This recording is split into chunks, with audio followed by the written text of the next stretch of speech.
धन्यवाद जेतारण के इस महान जनता का।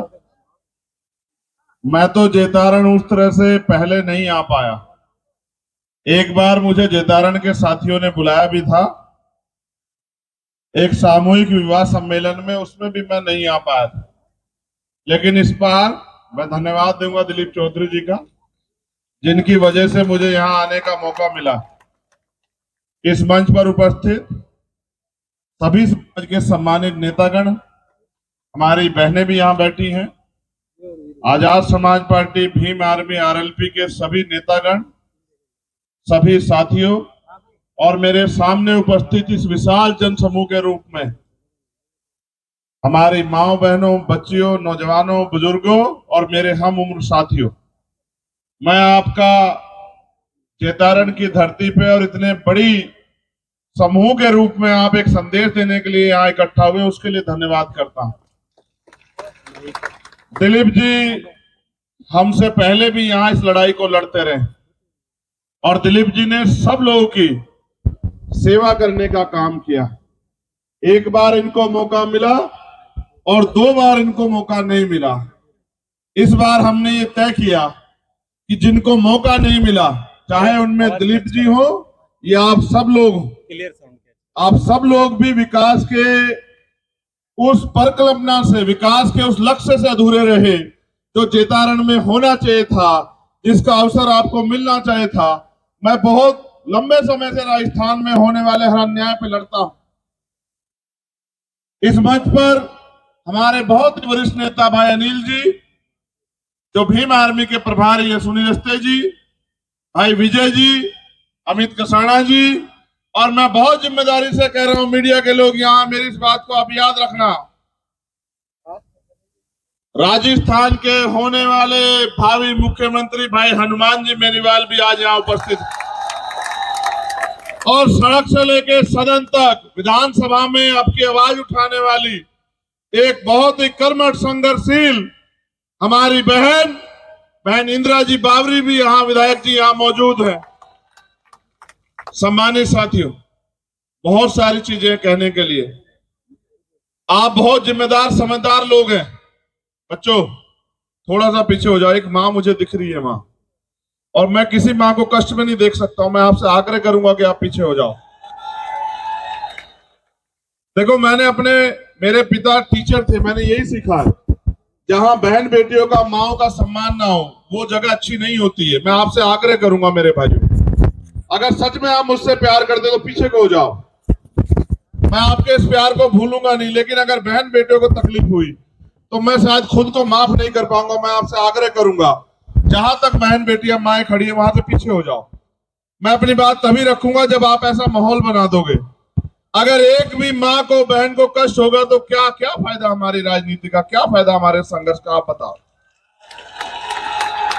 मैंने तो जिनसे समझौता भी किया, कुछ लोग पैसे के लिए, पावर के लिए समझौता करते, मैंने समझौता इनसे इसलिए किया, इसके पीछे एक सच्चाई है जो मैं आपको बताना चाहता हूं। और मेरी माए बहनें गौर करें, उनको पता लगेगा, नौजवान गौर करें, ये लड़ते हैं राजस्थान के लिए, चाहे किसानों का मामला हो, नौजवानों का मामला हो, दलितों का, आगड़ों का, पिछड़ों का, गरीब का मामला, किसी की लड़ाई हो, और मैं भी लड़ता हूं, हमारे नेता सब लोग मिलकर लड़ाई लड़ते हैं। लेकिन एक जो बात मुझे सबसे ज्यादा पसंद आई और आपको भी समझ आएगी कि मैंने क्यों चुना, यहां बहुत विकल्प थे, अशोक गहलोत, सचिन पायलट, वसुंधरा राजे, हम तो चाहते सचिन पायलट भी मुख्यमंत्री बने, हमारी इच्छा थी, लेकिन नहीं, वो लोग नहीं बनाते, हमें पता हम नहीं बनाएंगे। मगर एक घटना है जो आज अपने फोन में आप सर्च करना, आपको पता लगेगा। लोग क्या कहते हैं उसे छोड़ो। 1997 में, अब से 25 साल पहले, कितने साल पहले, आज जो फैसला करेंगे जेतारण का और राजस्थान का, कुछ ऐसे लोग होंगे जो 25 साल के हुए भी नहीं होंगे, हमारे नौजवान। आज से 25 साल पहले जयपुर के जेसी बोस हॉस्टल में एक घटना घटी, एक बहन का रेप करके उसको अपमानित किया गया। ताकतवर लोग थे, सरकार की हिम्मत नहीं पड़ रही थी कि उन पे कार्रवाई की जाए। पुलिस की हिम्मत नहीं पड़ रही, क्योंकि पुलिस सरकार की होती है कि उनको कुछ कह दिया जाए। पूरा राजस्थान उस बहन के साथ होने वाले अन्याय को देख रहा था खुली आंखों से। अगर कोई था 25 साल पहले उस बहन को न्याय दिलाने की आवाज उठाने वाला, तो हनुमान जी बेनीवाल थे। आप पढ़ के देखना, आपको पता रहे।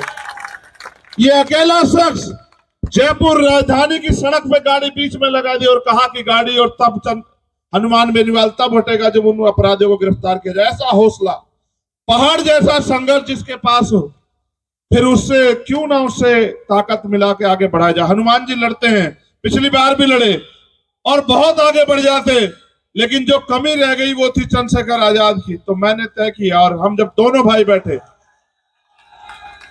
मैं आपको दो बातें विशेषकर कहूंगा। पहली ये, आप मजबूर थे, आपको भाजपा से अगर 5 साल आप परेशान रहे 2018 तक, तो आपने कांग्रेस को वोट दिया कि ये हमारी जिंदगी बदलाव लाएंगे।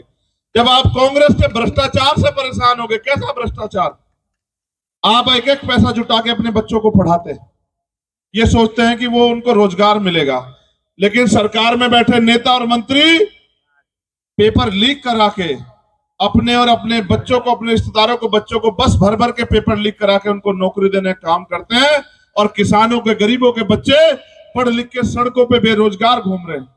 ऐसा भ्रष्टाचार, पेपर लीक होता है। कोई भर्ती ऐसी नहीं जिसमें पेपर लीक ना हुआ हो। मैंने तो मुख्यमंत्री से कई बार पूछा, जो पेपर नहीं सुरक्षित रख सकता वो राजस्थान की जनता कैसे सुरक्षित रखेगा।